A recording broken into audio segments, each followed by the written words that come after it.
মিষ্টি কি এই সময় পাকে? ঝড় উঠলে তার তলায় বেরোতে নেই, যে আগে গিয়ে পৌঁছতে পারে তারই জয়। কিন্তু তখনও রোদ গাছপালার মাথায় দিব্যি রয়েছে।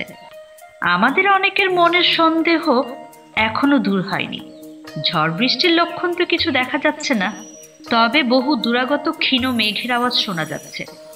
ওরই ক্ষীণ সূত্র ধরে বোকার মতো চাপাতলির তলায় যাওয়া কি ঠিক হবে?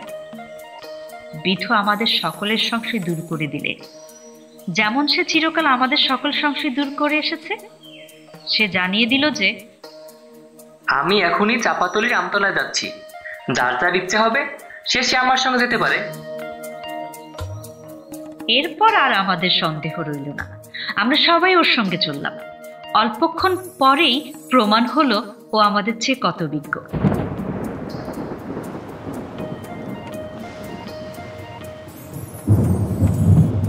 ভীষণ ঝড় উঠল, কালো মেঘের রাশি উড়ে আসতে লাগলো পশ্চিম থেকে। বড় বড় গাছের মাথা ঝড়ের বেগে লুটিয়ে লুটিয়ে পড়তে লাগলো, ধুলোতে চারিদিক অন্ধকার হয়ে গেল।